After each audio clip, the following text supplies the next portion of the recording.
ठीक है, देखो आओ आगे करता है। क्वेश्चन नंबर 1 देखिएगा कंपाइलर का। Stock and debtor method already 2 question हम लोग कर चुके हैं। ठीक है, एक इलस्ट्रेशन किया और एक प्रैक्टिकल क्वेश्चन। देखो एग्जाम में आया हुआ क्वेश्चन है दिसंबर 21 10 मार्क्स का। इसको करके देखते हैं क्या हम लोग सकेगा क्या स्टॉक एंड डेटर मेथड। फिर से एग्जाम में इस टाइप का क्वेश्चन आ गया तो।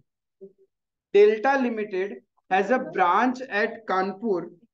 Goods are invoiced from the head office to branch at cost plus 50%। कैसे है?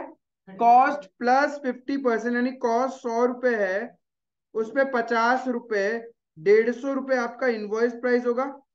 Can anyone tell me profit percentage on sales? That is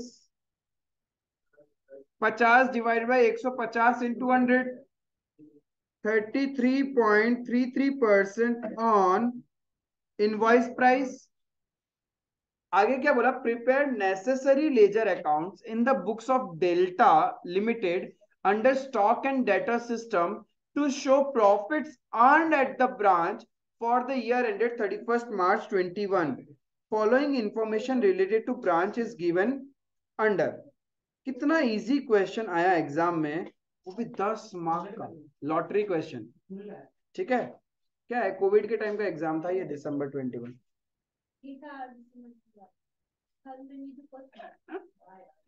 but बहुत ही इजी सा क्वेश्चन था, 10 मार्क का, आराम से अचीव कर सकते हो आप लोग। यहाँ पे देखो क्या बोला, stock on 1 April 2020, invoice price कितना? 31,200 का। तो हम लोग को ब्रांच स्टॉक अकाउंट बना सकते हैं under stock and debtor method. Certain ledger account हम लोग बनाता ही है, जैसे कि branch stock, branch adjustment, goods send to branch, branch debtor, branch expenses, branch PNL. ये कम से कम बनता है। क्लियर है? बाकी depends upon the data of the question. सबसे पहले ब्रांच स्टॉक अकाउंट बना सकता है, फिर डेटर का भी ओपनिंग बैलेंस दिया हुआ तो ब्रांच डेटर बना लेगा।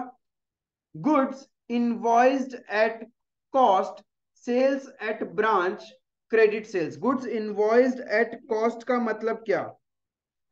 हेड ऑफिस ने ब्रांच को गुड्स भेजा, लेकिन this is your cost price. हम लोग को इसमें प्रॉफिट ऐड करना पड़ेगा, तब जाके इनवॉइस प्राइस आएगा, बिकॉज ब्रांच का स्टॉक तो इनवॉइस प्राइस से बढ़ेगा। क्लियर है? Then sales at branch, cash sales है तो ब्रांच का कैश बढ़ जाएगा और ब्रांच का स्टॉक कम हो जाएगा। क्रेडिट सेल्स से ब्रांच के डेटर्स इंक्रीज होंगे एंड ब्रांच का स्टॉक कम हो जाएगा। Goods return bye debtor, stock बढ़ जाएगा, डेटर कम हो जाएगा। Surplus in stock, invoice price. इसका मतलब यस, ब्रांच स्टॉक का डेबिट साइड में जो तुम लोग लिखते हो ना ब्रांच पीएनएल, ये वो है, इतना सरप्लस है। एक्सपेंसेस एट ब्रांच, ब्रांच में खर्चा हुआ, डिस्काउंट अलाउड टू डेटर, तो क्या होगा? पीएनएल बढ़ेगा, आई मीन पीएनएल डेबिट होगा और डेटर क्रेडिट होगा। डेटर्स ऑन 31st March, ये क्लोजिंग डेटर हो गया।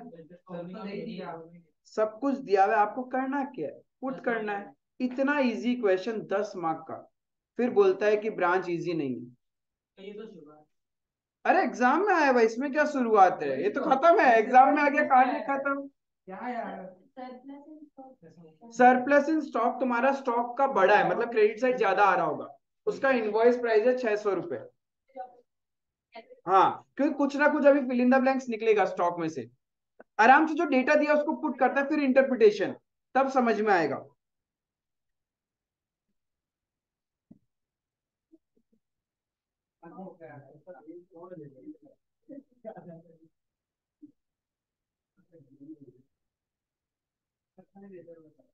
कंपाइलर का नंबर 1, सबसे पहले अपन क्या बनाए, किसका बुक्स में बना रहा है?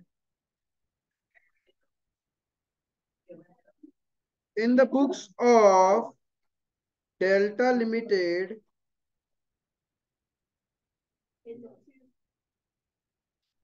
Kanpur branch stock account. हाँ, ब्रांच का स्टॉक में ऑलरेडी कितना बैलेंस था? 2 बैलेंस ब्रॉट डाउन या फिर ओपनिंग स्टॉक बोल के।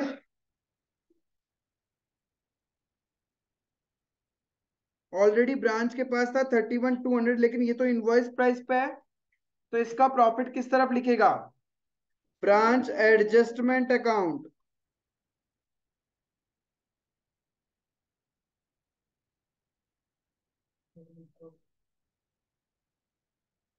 बाय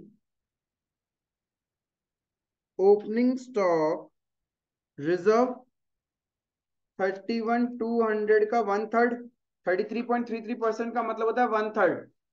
तो डायरेक्ट 31,200 का 1/3 कर लो, या 31,200 इंटू 33.3333 infinity.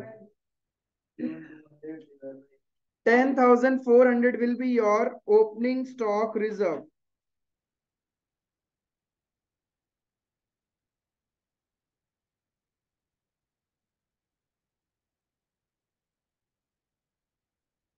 क्लियर? अरे 1/3 का मतलब होता है 33.33%। वो क्वेश्चन करते करते आ जाएगा, थोड़ा सा पेशेंस रखना होगा। अभी और क्वेश्चन में क्या दिया अपने पास? इसका कहानी हो गया। डेटर्स का बैलेंस, तो डेटर अकाउंट बनाओ, Kanpur branch debtor account.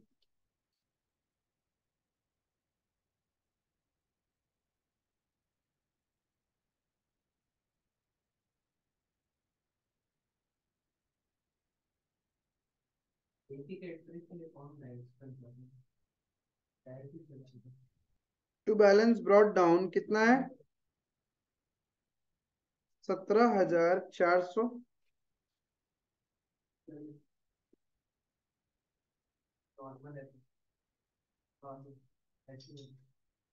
Opening balance लिख दिया हम लोगों ने डेटर का। क्लियर है?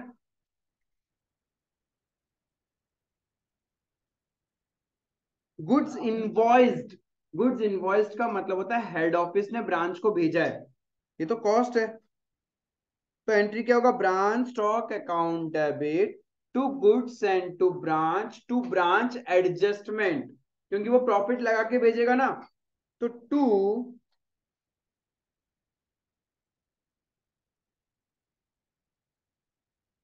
गुड्स एंड टू ब्रांच कितना रहेगा?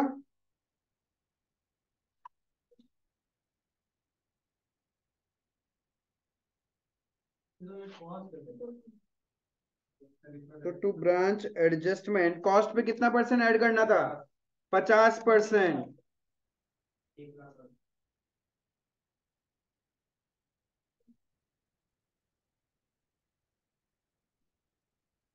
जर्नल एंट्री क्यों नहीं बोलते दिमाग में? जब स्टॉक आएगा तो एंट्री क्या होगा?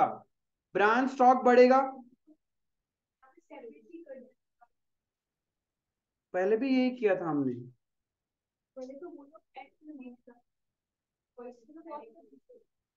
हाँ, इसमें कॉस्ट दिया, तो ब्रांच एडजस्टमेंट का क्रेडिट में सपना और बढ़ा लो, by Kanpur branch stock account 36,000 से। और एक अकाउंट बनाना पड़ेगा अपने को, कौन सा? Goods and to branch account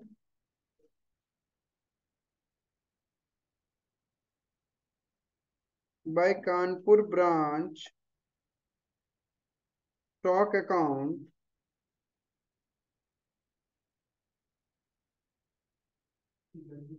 कितना? 72,000।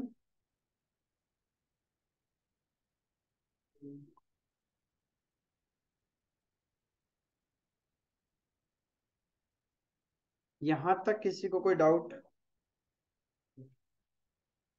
स्टेप बाय स्टेप जाने का एग्जाम में कभी गलती नहीं होगा, और हल्का सा मिस्टेक भी हुआ तो बहुत ज्यादा स्टेप मार्किंग मिलेगा आपको। लेकिन सब जम्बल्ड अप कर दोगे ना, इधर इधर रास्ते ढूंढोगे, पहले ये अकाउंट फिर वो अकाउंट फिर ये अकाउंट। हाँ, तो इनवॉइस एट कॉस्ट है, बट क्वेश्चन का स्टार्टिंग में ही बोला कि हेड ऑफिस प्रॉफिट लगा के भेजता है, तो हम लोग तो रिकॉर्ड इनवॉइस प्राइस पे करेगा। हाँ, प्रॉफिट ऐड करेगा हम लोग। नॉर्मली अभी जो आपने क्वेश्चंस किए थे दो, उसमें ऑलरेडी इनवॉइस प्राइस था। अब हम लोग को क्या करना है, उसमें प्रॉफिट ऐड करना है। क्लियर? आगे है सेल्स एट ब्रांच। तो कैश सेल्स हुआ तो एंट्री क्या होगा, branch cash account debit to branch stock account by Kanpur branch cash account.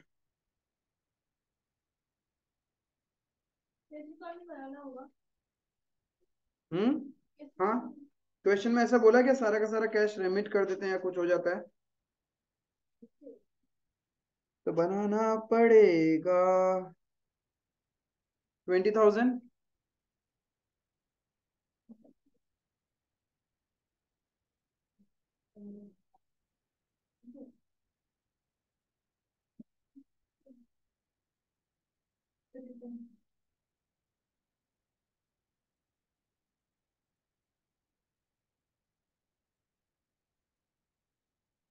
To Kanpur branch stock account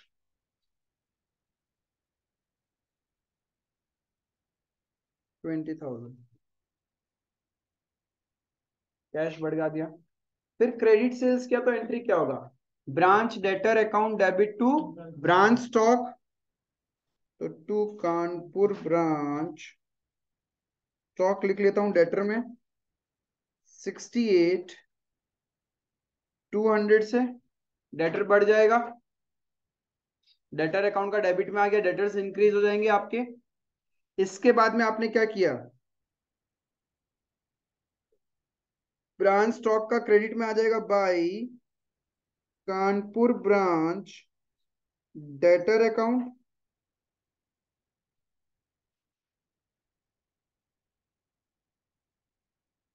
68,200।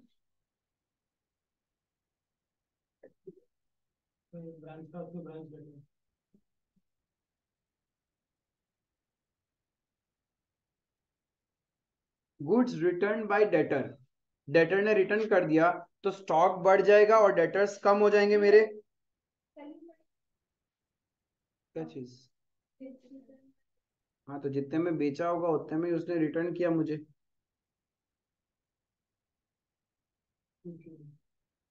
To Kanpur branch debtor account कितने का रिटर्न कर दिया उसने, 3,000।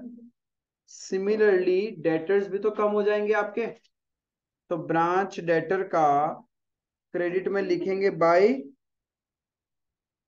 Kanpur branch stock account 3,000।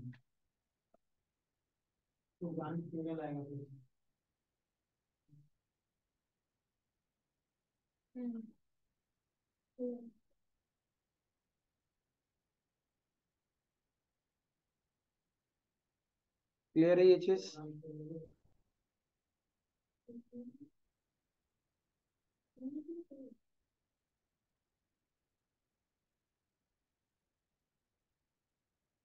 Surplus in stock invoice price, ठीक है, लास्ट में देखेंगे इसको। एक्सपेंसेस एट ब्रांच 13,400, तो एंट्री क्या होगा, यस, बिकॉज यहाँ पे देखो साफ साफ लिखा हुआ है all expenses are made by head office and branch remits all cash receive to head office, दिया हुआ है ना, झूठ बोलता है मेरे को नहीं दिया हुआ। तो एक्सपेंसेस हेड ऑफिस करेगा तो एंट्री क्या होगा, branch expenses account debit to cash account, head office का कैश जाएगा। करेंगे करेंगे, थोड़ा पीछे करेंगे।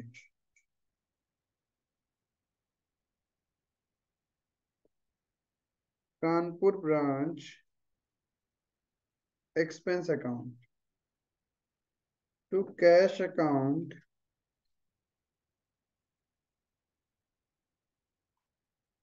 नॉर्मल एक्सपेंसेस कितने का है, 13,400।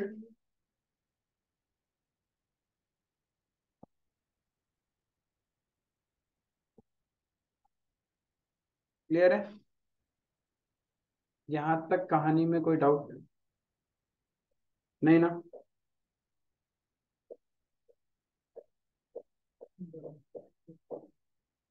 डिस्काउंट अलाउड टू डेटर्स, तो क्या हो जाएगा? Branch PNL account debit to branch debtor account.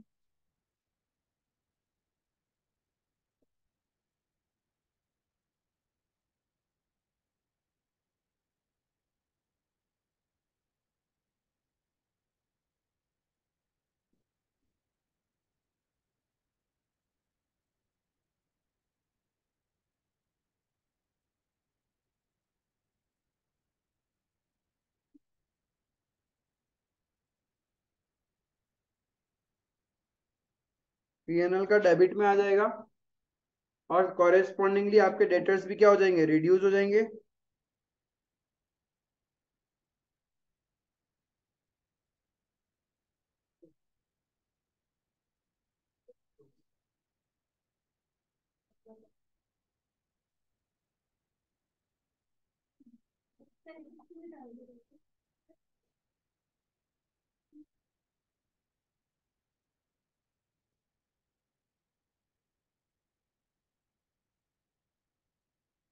Debtors को रिड्यूस कर दिया आपने।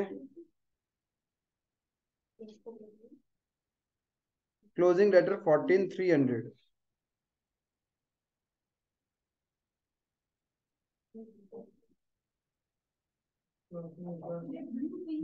डेबिट बैलेंस आएगा डेटर क्या चीज पतला हो गया है क्या? क्रेडिट हाँ। बैलेंस इधर तो कैश हो जाएगा। अरे कुछ तो हुआ होगा ना, डेटर का क्लोजिंग बैलेंस क्वेश्चन खुद बता रहा है। कितना है क्लोजिंग बैलेंस? 14,300। 600 इफ तुम्हारे पास ओपनिंग डेटर्स था 17,400, ड्यूरिंग द ईयर तुमने सेल किया 68,200, 3,000 का रिटर्न हो गया, 700 का डिस्काउंट दे दिया, तो क्लोजिंग बैलेंस बचना चाहिए 81,900। इतना था, उसमें से ये ट्रांजेक्शन हुआ, तो क्लोजिंग बैलेंस 81,900 होना चाहिए। बट क्लोजिंग बैलेंस है 14,300। दैट मीन्स बैलेंस वैल्यू आपको डेटर से मिल चुका होगा। तो branch cash account debit to branch debtor, तो by Kanpur branch cash account balancing figure कितने का पैसा आ गया? 67,600। क्लियर है?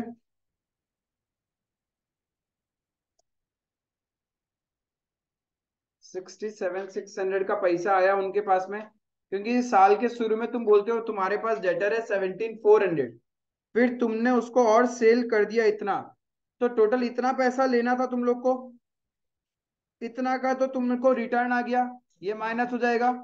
इतना तुमने डिस्काउंट दे दिया और बोलता है अभी भी डेटर से इतना रुपए लेना है, तो बाकी पैसा गया कहाँ? इसका मतलब बाकी पैसा आपको मिल चुका है। तो बाय कानपुर ब्रांच कैश, और कानपुर ब्रांच कैश का डेबिट में लिख देगा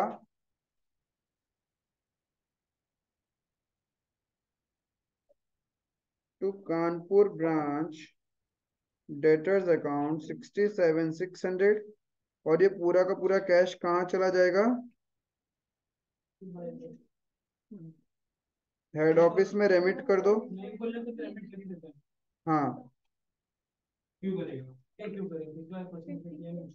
हर बार तो दिया हुआ है, ये होता नहीं करता। अरे सब बोलेगा रे, क्वेश्चन क्यों झगड़ने का?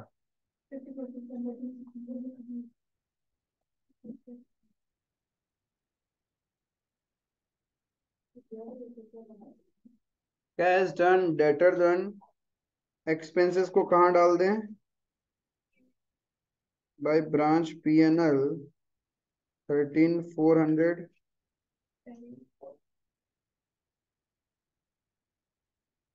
और ब्रांच पीएनएल के डेबिट में आ जाएगा to Kanpur branch expense account 13,400।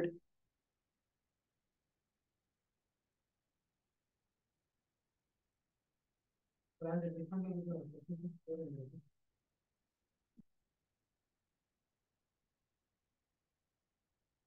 वो तो 600 था वो। करता है आराम से एक एक करके। वही रहेगी यार। तो फिर तो बात गुड सेंड टू ब्रांच को क्लोज कर दे। To trading account 72,000।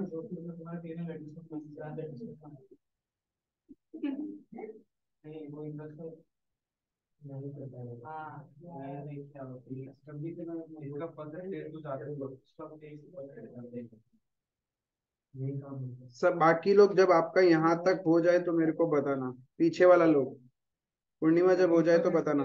ऐसा मैंने 20% आ गई के बीच में नहीं करती तो ये ऐसा ये सेकंड प्राइस 20% वाला कहां से नहीं ये तेरा हुआ है ये तेरा अपना प्रॉब्लम में होती है समझ पड़ेगा यहाँ का खराब नहीं है ठीक है हम हो ऐसे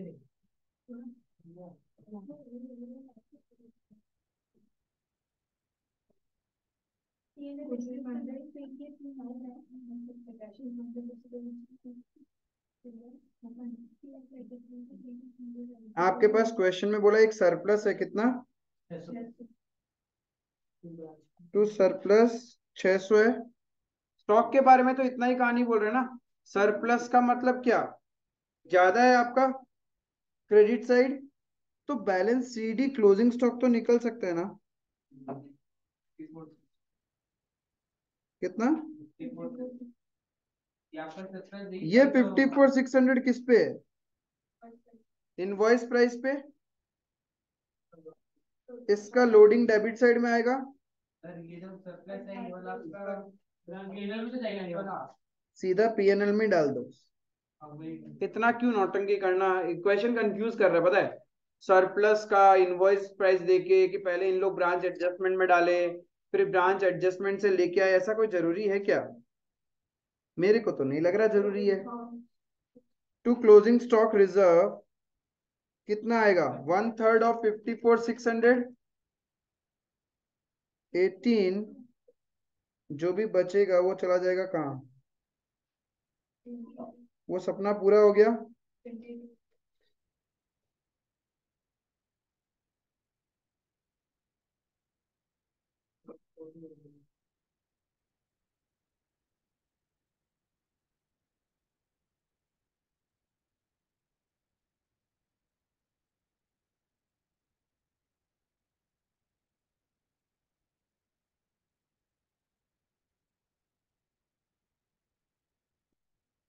यही तुम्हारा कहाँ आ जाएगा? ये सरप्लस कहाँ चला जाएगा? ब्रांच पीएनएल में। कोई 200 की branch balancing figure of branch adjustment. Reserve देखिए सरप्लस इज नथिंग, क्वेश्चन खुद डायरेक्ट तुमको बता रहे कि इतना का फायदा है।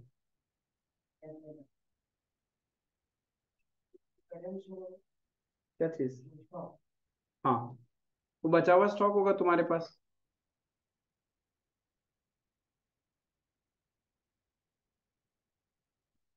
अभी ब्रांच पीएनएल में लिख लेने का, by Kanpur branch stock account 600।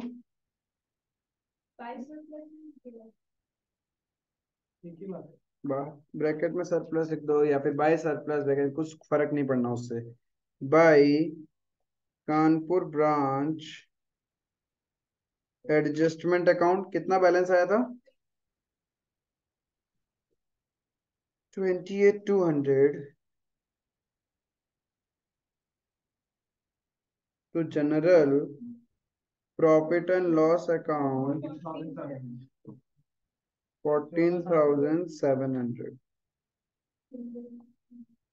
Oh my God, institute आपको 10 मार्क देती है इसके लिए, वो एक पॉइंट में कंफ्यूज करके। तो क्या होगा, क्या होगा सरप्लस? हाँ, बस क्या है, वैसे भी तो जब स्टॉक इनवॉइस प्राइस पे है तो वो उसको इनवॉइस प्राइस पे तो रिकॉर्ड करेगा हम लोग।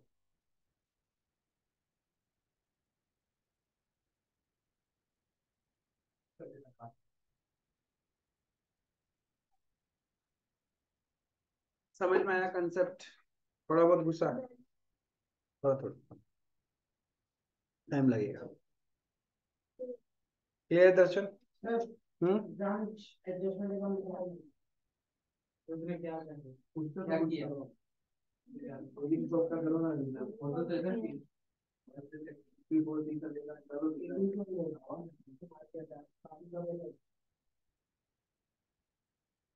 पूर्णिमा को समझ में आया? वही सब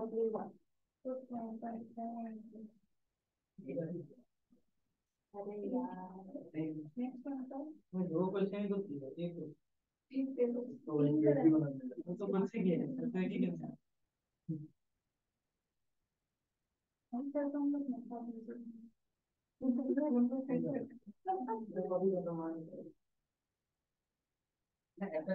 कॉपी खत्म हो गया। पानी मारे ना लैपटॉप पे भी जाएगा पानी नहीं।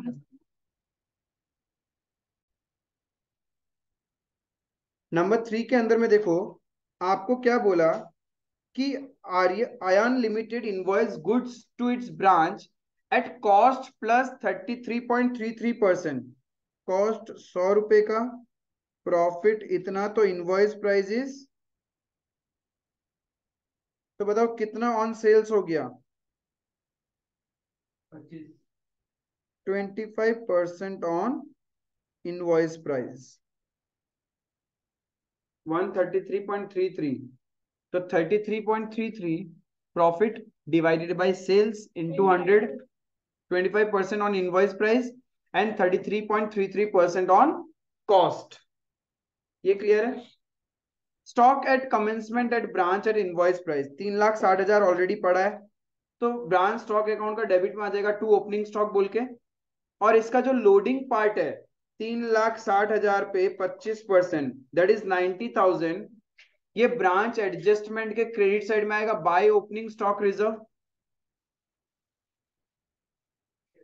शाबाश, आ जाओ मेरे साथ ही, समझ गया मैं।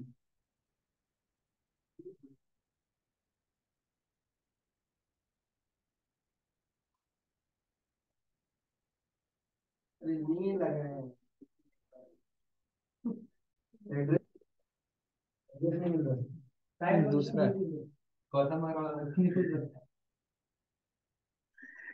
ठीक है, नंबर 3 देखो, ब्रांच स्टॉक अकाउंट, इसका नाम है वो तो दिया हुआ है ना question, Ayan Limited in the books of Ayan Limited, in the books of Ayan Limited कर दोगे। ब्रांच का नाम नहीं है तो ब्रांच स्टॉक अकाउंट सीधा,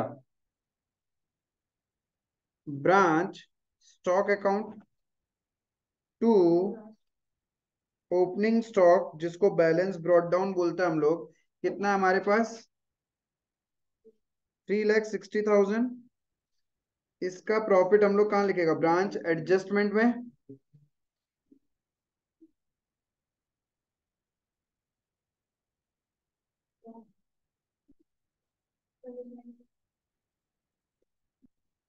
बाय ओपनिंग स्टॉक रिजर्व कितना होगा? 90,000। 3,60,000 पे 25%। क्लियर है ये?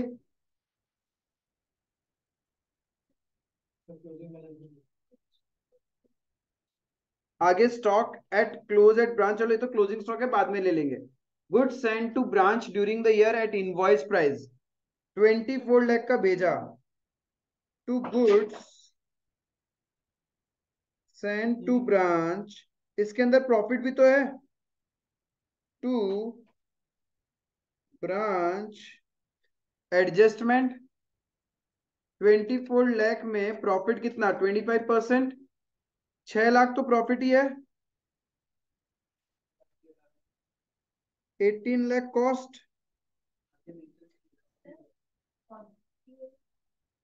इन ट्रांजिट नहीं मिला तो हम क्या करें? बट जब भेज देते हैं उसी टाइम तो अपन अकाउंटिंग कर लेगा।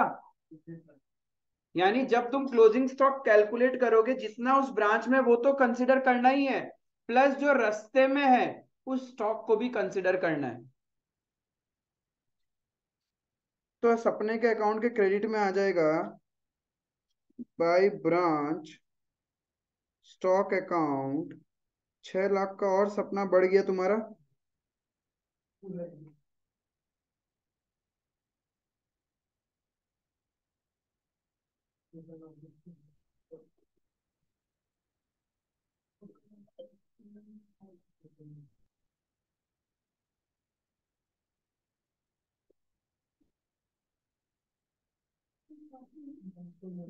क्लियर है?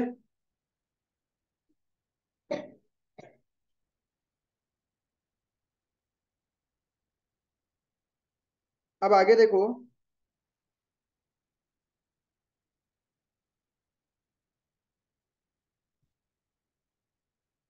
हेड ऑफिस को हमने रिटर्न कर दिया 1,20,000 का, तो क्रेडिट साइड में आएगा बाय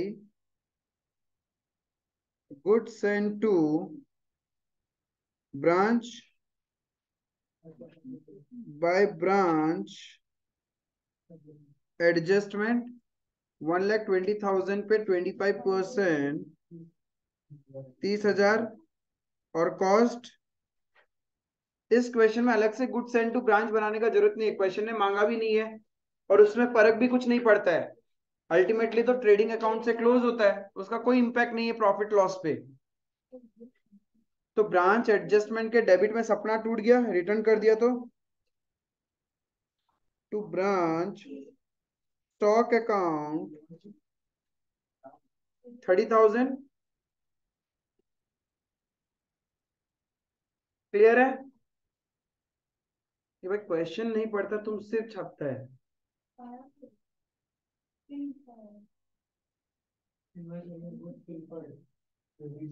खराब हो गया ना।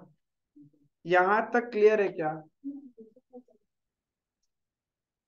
यहां तक किसी को डाउट है तो पहले बोलो।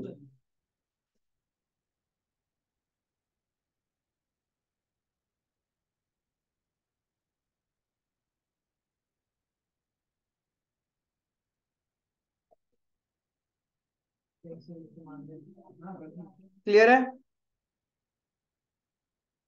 ये डन, इसको नहीं किया, ये हो गया, ये पेंडिंग है, ये पेंडिंग है, ये हो चुका।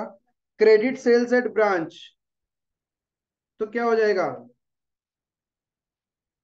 Branch debtor to branch stock account, तो ब्रांच स्टॉक के क्रेडिट में लिख देते हैं हम लोग by branch debtor account. Credit sales था कितने का?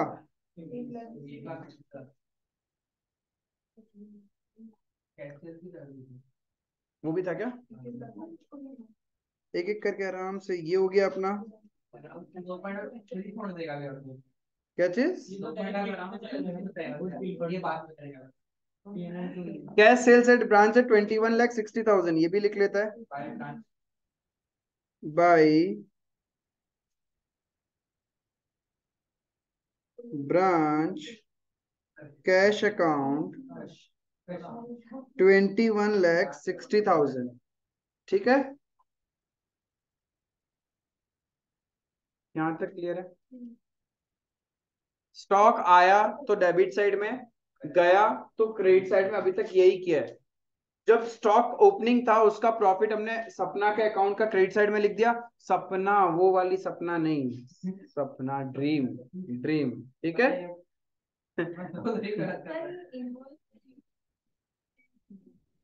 इनवॉइस वैल्यू ऑफ गुड्स कौन सा वाला? हाँ, इनवॉइस वैल्यू ऑफ गुड्स पिलफर्ड। ठीक है, बताता है। पिलफर्ड का मतलब खराब हो गया, पिलफर्ड का मतलब खराब हो गया या फिर हमारी लापरवाही की वजह से डैमेज हो गया। नीचे लिखा है normal loss at branch due to wastage and deterioration of stock. ये नॉर्मल है, डेटोरिएशन मतलब पड़ा पड़ा डिस्ट्रॉय हो जाना, और पिलफर्ड का मतलब हमारी लापरवाही की वजह से, जैसे कि कोई चीज को क्लोज करके रखना था, डब्बा को आप खुला छोड़ दिया, उसको तो सिल गया, खराब हो गया, उस वजह से। Yes, this is your abnormal loss.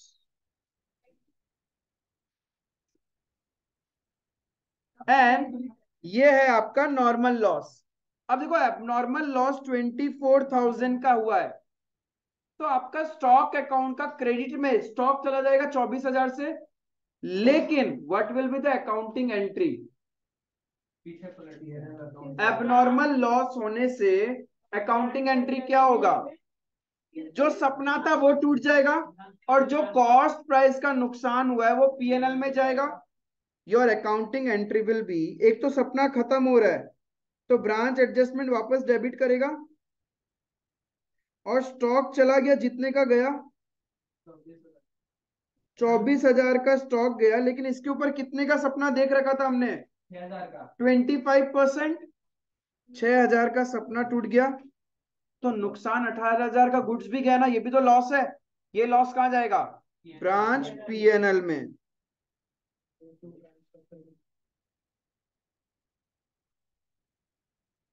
जिसको नहीं हुआ जर्नल एंट्री लिखो, देखो इधर आओ मैं लिखा देता हूँ।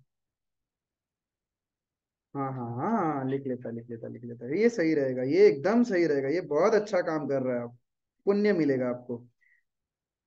Branch profit and loss account, ठीक है। अब जर्नल में नीचे लिख रहा हूँ एबनॉर्मल लॉस का। पॉपुलर मैच में क्या बोलता है, फर्स्ट फ्लोर में जाइए, इसमें अंदर में जाके किसी को भी देखिए। Branch adjustment account debit, branch profit and loss account debit to branch stock account. Branch stock कितने का गया? वो तो एक्चुअल हमने डेबिट साइड में इनवॉइस प्राइस पे लिखा था, तो स्टॉक अकाउंट को मैच करने के लिए तो क्रेडिट में भी उतना ही वैल्यू से लिखना है, पूरा 24,000, जिसमें से सपना टूट गया मेरा 6,000 का, तो 18,000 पीएनएल में आ जाएगा लॉस। क्लियर है? अब इसका पोस्टिंग करोगे आप, ब्रांच स्टॉक का क्रेडिट में लिखेगा हम लोग क्या? Branch adjustment and branch PNL. Branch stock को क्रेडिट करना है 24 से, तो उसका क्रेडिट में लिखेंगे अपन बाय ब्रांच एडजस्टमेंट कितना? 6,000 बाय ब्रांच पीएनएल 18,000। क्लियर है? एडजस्टमेंट सपना टूटा तो डेबिट में आएगा टू ब्रांच स्टॉक अकाउंट 6,000, और जो गुड्स जल बर्बाद हो गया वो नुकसान, तो टू ब्रांच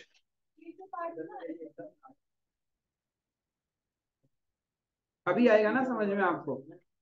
अब आएगा आपको समझ में वो पॉइंट। ये क्लियर है? क्या ये क्लियर है? एक काम करिए,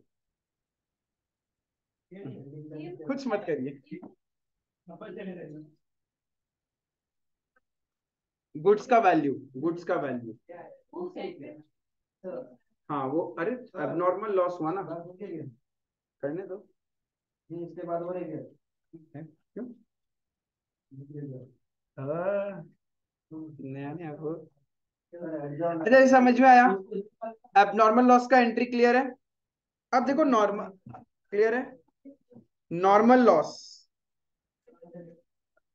अब सुनो मेरी बात।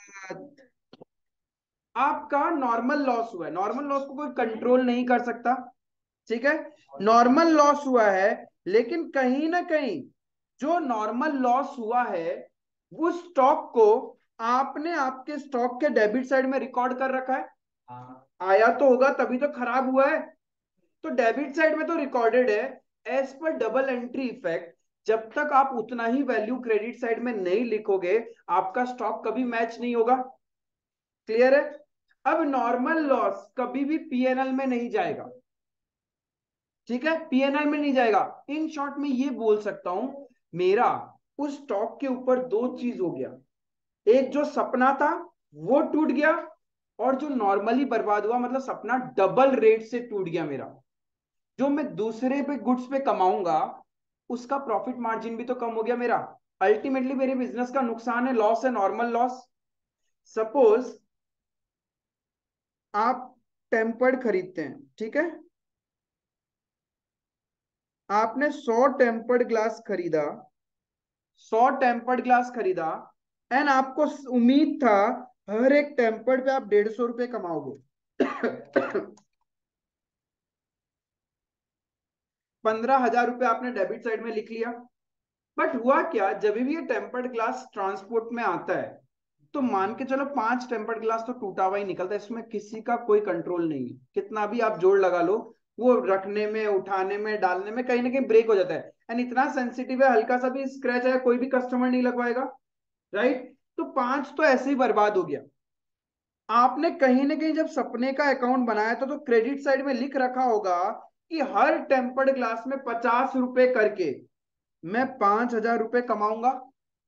अब नॉर्मल लॉस हुआ कितना? टेम्पर्ड ग्लास बोला मैंने, 5, याद रखना। 5 तो नॉर्मल लॉस हो गया। अब टेम्पर्ड ग्लास आपके पास बचा 95।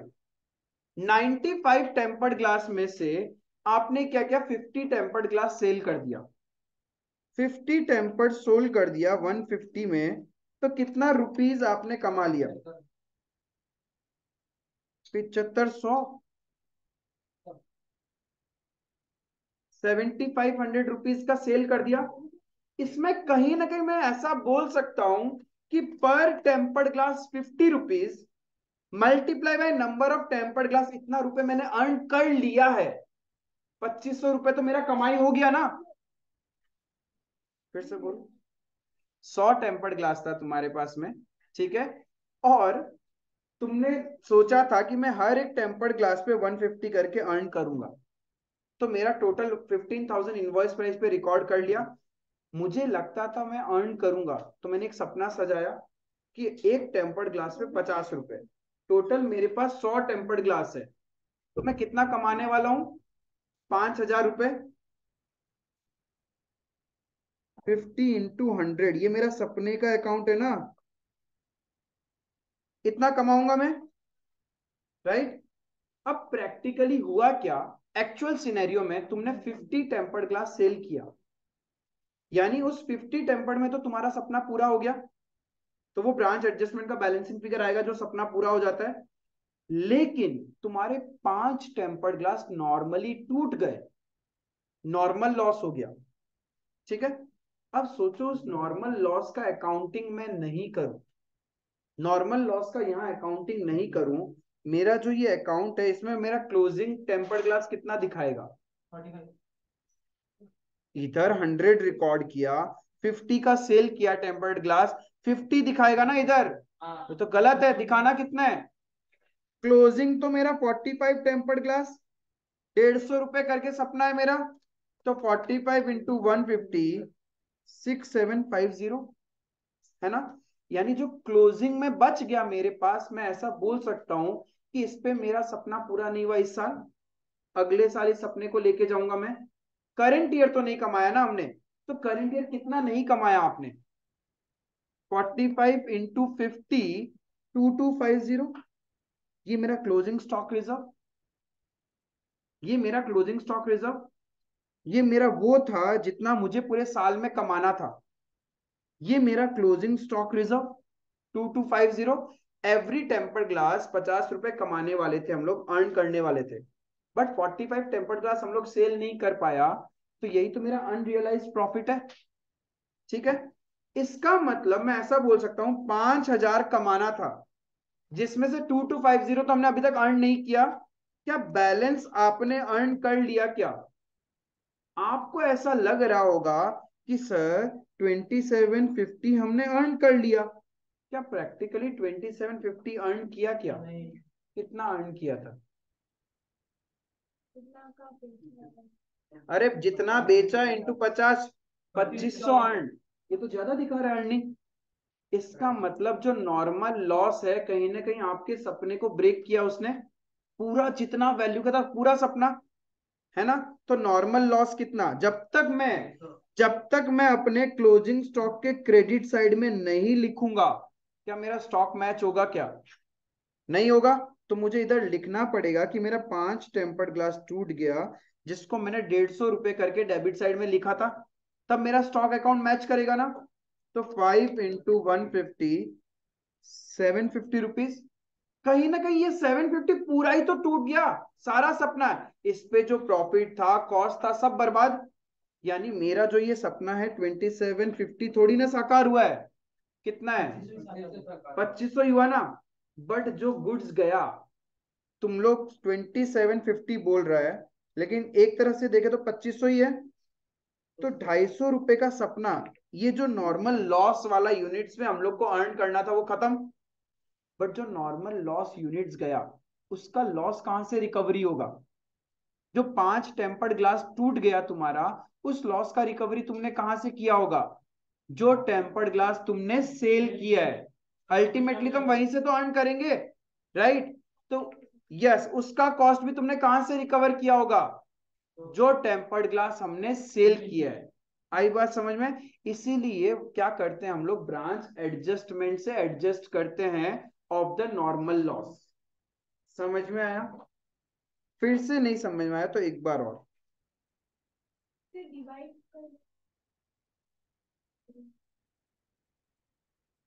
ये मेरा स्टॉक है, ठीक है?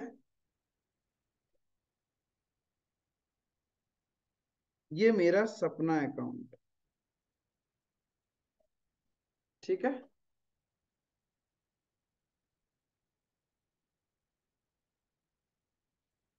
ये मेरा नॉर्मल लॉस जिसको कुछ नहीं कर सकते।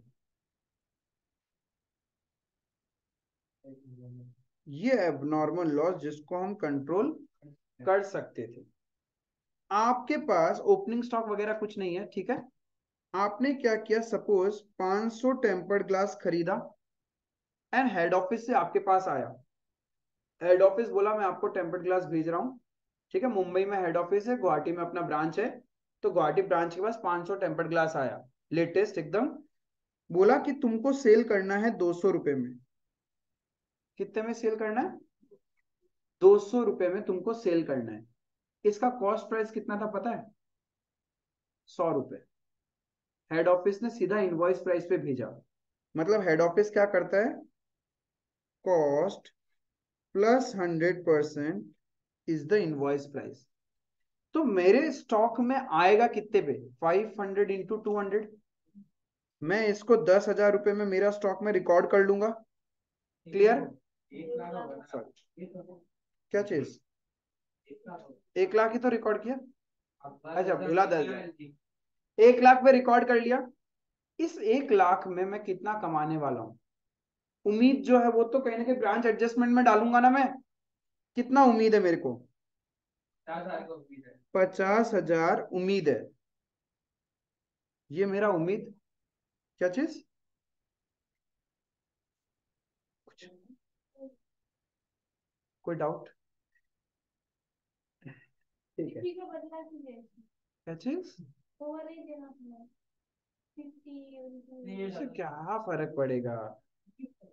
डेटा बढ़ाना है तुमको, सब कुछ एक साथ में सीखना है ना।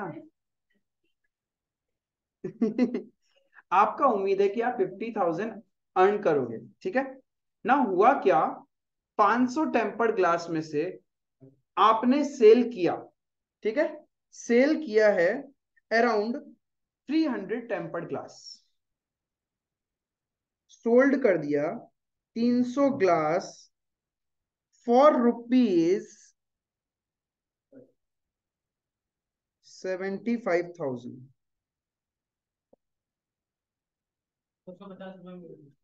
बेचा मैंने, मेहनत किया, ज्यादा में बेचा, चलो बेचा, 75,000 में बेचा, ठीक है? बेच दिया, कोई बात नहीं, बाद में देखेंगे प्रॉफिट लॉस तो।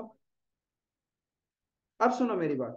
कहीं ना कहीं आपको जब ये यूनिट्स के साथ मैंने बोला ना, तो सबने फटाफट कैलकुलेटर में निकाल लिया, ओ पर ग्लास 250 करके सेल किया। यानी कैन आई से every tempered glass which I have sold, मैंने एक्स्ट्रा 50 रुपए अर्न किया है। ये तो मेरा एक्स्ट्रा प्रॉफिट आएगा ही आएगा ना। तो 50 रुपए करके 300 टेम्पर्ड ग्लास एक्स्ट्रा कमाया मैंने, ठीक है? कमाया होगा, छोड़ो। अब क्या बोलता है, क्लोजिंग स्टॉक में 200 बचना चाहिए ना। तुम्हारा क्या हुआ, कि 30 टेम्पर्ड ग्लास चोरी हो गया। 30 टेम्पर्ड ग्लास चोरी हो गया। चोरी होना इज ए नॉर्मल लॉस या abnormal loss? Abnormal loss. 30 tempered glass गया। गया तो कहीं ना कहीं मुझे स्टॉक मैच करने के लिए यहां से निकालूंगा। 30 इंटू 200 रुपए में तो रिकॉर्ड किया था मैंने उसको, तो 30 इंटू 200, 6,000 का तो गया। गया तो गया, तो मेरा सपना भी, तो इस पे जो सपना देखा था वो भी तो टूट गया मेरा इन 30 टेम्पर्ड ग्लास पे। तो 3,000 लॉस से मेरा सपना कितना टूट गया? 30 इंटू 100 रुपए एक टेम्पर्ड ग्लास में अर्न करने वाले थे। 3,000 का सपना स्वाहा। 47,000 का तो अभी भी बचा हुआ है, ठीक है। लेकिन बाकी लॉस कहाँ?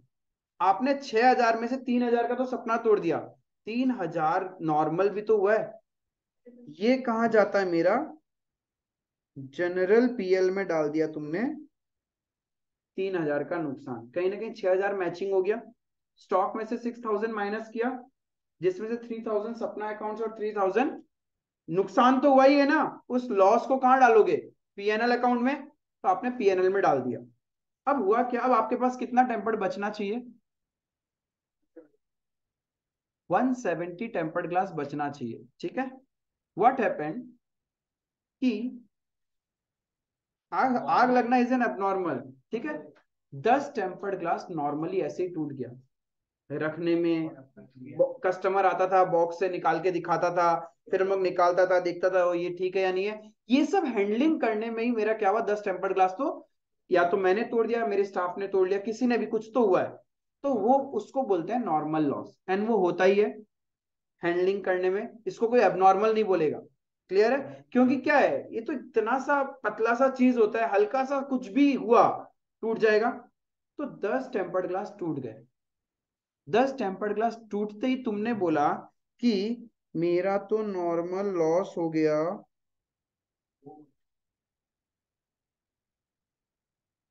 2,000 का नुकसान हो गया। क्या प्रैक्टिकली तुम्हारा 2,000 का नुकसान हुआ है क्या? तुमने तो खरीदा कितने में था? इसमें से एक एक कॉस्ट और एक है सपना, ठीक है। सपना कितना का टूट गया? और कॉस्ट 1,000 रुपए का। लेकिन कहीं ना कहीं उम्मीद, ये भी तो प्रॉफिट ही है, मेरा प्रॉफिट कम हुआ। तो प्रॉफिट कम हुआ है तो ब्रांच एडजस्टमेंट में से जाना चाहिए, राइट। लेकिन जब तक मैं अपने स्टॉक अकाउंट से पूरा का पूरा वैल्यू माइनस नहीं करूंगा, मुझे एक्चुअल स्टॉक नहीं मिलेगा। मुझे तो पूरे 10 टेम्पर्ड ग्लास यहां से माइनस करना पड़ेगा, जिसको मैंने रिकॉर्ड कितने पे किया था? 200 पे। पूरा माइनस करूंगा तो अब मेरा स्टॉक जो आएगा करेक्ट आएगा इन यूनिट्स, क्योंकि ज्यादा मैं बेचा था वो तो प्रॉफिट है, इसीलिए तो पीएनएल बैलेंसिंग फिगर आएगा स्टॉक अकाउंट का। क्लियर है यहां तक? अब देखो कहीं ना कहीं आपने इसका एडजस्टमेंट कर दिया, बट व्हाट अबाउट दिस? इसका रिकवरी कहां से किया होगा? ये जो 10 टेम्पर्ड ग्लास टूटे थे आपके हाथ से, कहीं से तो ये पैसा कमाना पड़ेगा ना धंधे में। कहां से कमाया होगा? बेच के। और इसीलिए तो मैंने क्या किया, 200 का जो टेम्पर्ड ग्लास था कितने में बेचा? अरे भाई मेरे को नुकसान हुआ, कहीं से तो मैं कमाऊंगा ना। अरे खाना ऐसे खाओ, कस्टमर का गला ही काटना है मुझे। आई बात समझ में? तो मैंने क्या किया, एक्स्ट्रा अर्न किया था ना, तो अल्टीमेटली ये अर्निंग में से ही माइनस होगा मेरा। और अर्निंग, अर्निंग बोले तो मेरा सपना, उम्मीद। तो मैं क्या करता हूं, यहां पे पूरा सपना ही 2,000 से माइनस करता हूं, ताकि मेरे को एक्चुअल प्रॉफिट मिल जाए। क्योंकि जो उम्मीद था, उम्मीद से थोड़ा ज्यादा ब्रांच स्टॉक अकाउंट दिखाएगा मेरे को।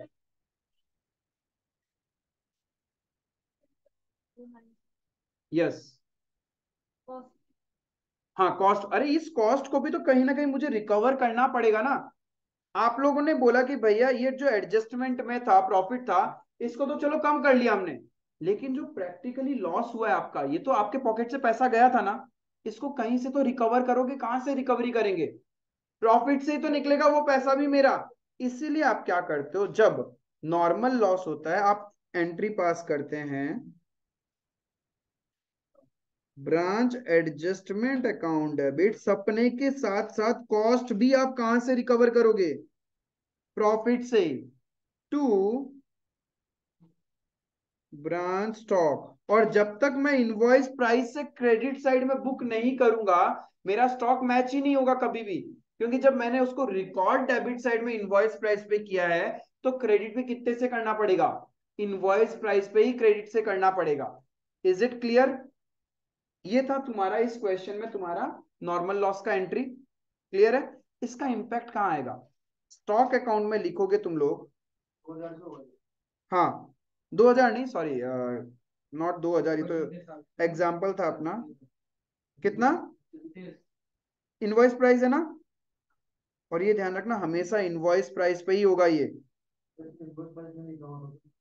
तो इनवॉइस प्राइस पे लेके आते, बिकॉज तुमने स्टॉक डेबिट साइड में इनवॉइस प्राइस पे रिकॉर्ड किया, और क्रेडिट साइड में कॉस्ट प्राइस में कैसे माइनस कर सकते हैं? माइनस तो इनवॉइस प्राइस ही करना पड़ेगा ना। क्लियर है? तो ब्रांच स्टॉक का क्रेडिट में आएगा बाय ब्रांच एडजस्टमेंट, ये नॉर्मल लॉस है 36,000। यही ब्रांच एडजस्टमेंट का डेबिट में आ जाएगा ब्रांच स्टॉक अकाउंट, ब्रैकेट में you can mention normal loss 36,000।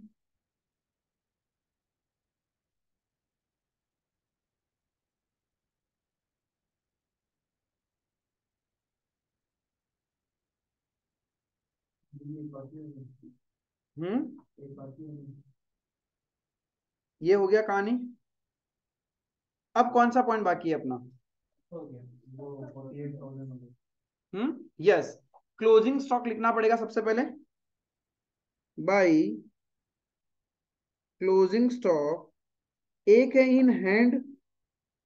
In hand कितना है हमारे पास? 2,88,000 इन हैंड है आपके पास। और रस्ते में कितना है? अरे चाहे वो रस्ते में, लेकिन क्लोजिंग स्टॉक में तो काउंट होगा मेरा। इन ट्रांजिट 48,000, तो टोटल कितना हो गया? जो भी हो गया। अब ब्रांच स्टॉक का बैलेंसिंग फिगर कहां चला जाएगा? या तो ब्रांच एडजस्टमेंट में डाल दो, या फिर डायरेक्टली ब्रांच पीएनएल में। लेकिन इस क्लोजिंग स्टॉक का रिजर्व किधर आएगा? इधर आएगा ना। To closing stock reserve 288 plus 48, कितना था profit percentage on IP? 288 plus 48, उसका 25%, 84,000 is your closing stock reserve.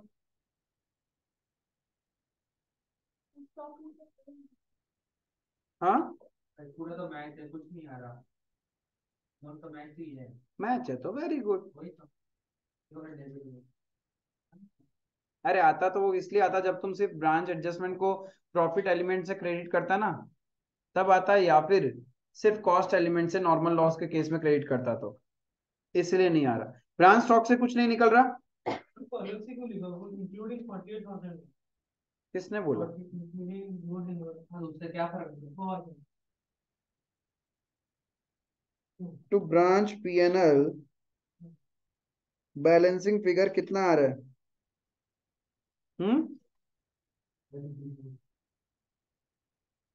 5,34,000। Stock account match है क्या?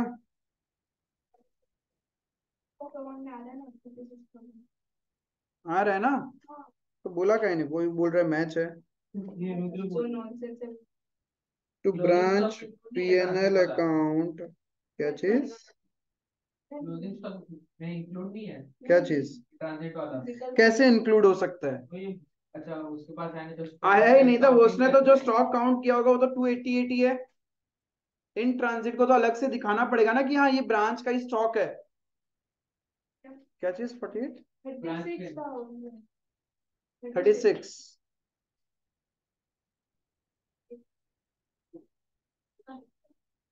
36,000 क्रेडिट माइनस डेबिट किया आपने, तो by branch stock account 36,000 by branch adjustment account 5,34,000, तो to general PL balancing figure कितना 5 लाख.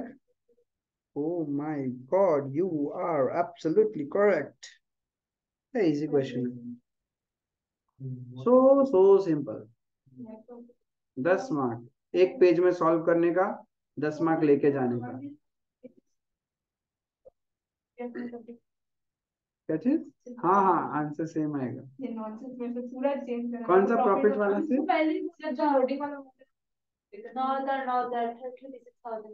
तो इधर प्रॉफिट बढ़ गया और इधर कम. तो गलत है ना, वो प्रॉफिट एक्चुअल में बढ़ा ही नहीं है तुम्हारा स्टॉक गलत इंटरप्रेट कर रहा है.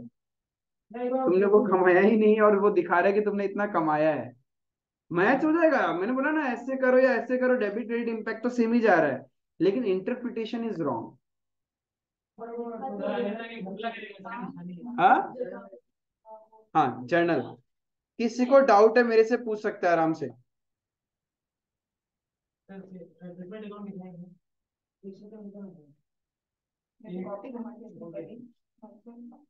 उतना पीछे है ही नहीं.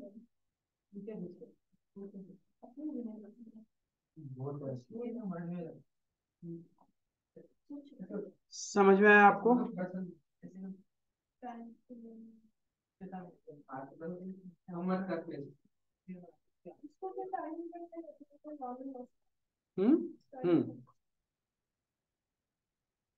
और ये भी सोचो 10 मार्क का कितना सही क्वेश्चन है. एग्जाम में एटलीस्ट इतना सा लेवल तो हम लोग एक्सेप्ट कर सकते हैं और एक्सपेक्ट भी करता है कि इतना सा तो देगा. और ऐसा कोई लंबा चौड़ा नहीं था इसके अंदर में. It's manageable. हाँ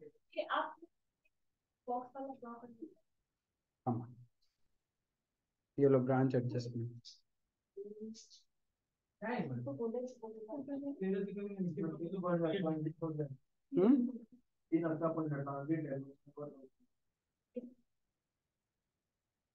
परफेक्ट.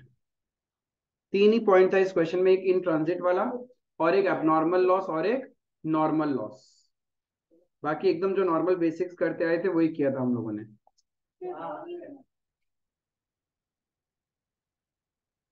ठीक है. सो अभी तक और सर्टेन नंबर ऑफ क्वेश्चंस है अपने पास स्टॉक एंड डेटर मेथड से. स्टार्टिंग ऑफ द डिस्कशन हमने बोला था कि कितना क्वेश्चंस करना है, इतना सारा. और अभी तक किया कितना है? 6 7 डन, 1 डन एंड 3 डन. अभी तक 3 क्वेश्चन और अपने को करना है. कोई illustration number 3A will be your homework. 3 नहीं, थोड़ा ज्यादा ही है. 5 क्वेश्चंस और अपने को करना है. ठीक है. तो एक सेशन और रहेगा अपने पास जहां पे अपन स्टॉक एंड डेटर मेथड पे क्वेश्चंस कंप्लीट करेगा. Then we will move towards independent branch वाला क्वेश्चंस. जर्नल सीखेगा. एक सेशन जाएगा पूरा सिर्फ जर्नल सीखने में और उससे रिलेटेड, जर्नल से रिलेटेड क्वेश्चंस करने में. फिर एक जाएगा अपना जहां पे हम लोग कंप्लीट क्वेश्चन करेगा इंडिपेंडेंट ब्रांच का. फिर अपन जाएगा फॉरेन ब्रांचेस के अंदर. फॉरेन ब्रांचेस में 2 सेशन जाएगा. उसके बाद जाके अपना ब्रांच पूरा कंप्लीट हो जाएगा. थोड़ा सा इंडिपेंडेंट ब्रांच है ना, इंडिपेंडेंट पॉइंट ऑफ व्यू समझना पड़ेगा. ठीक है. So that's all for today. Thank you.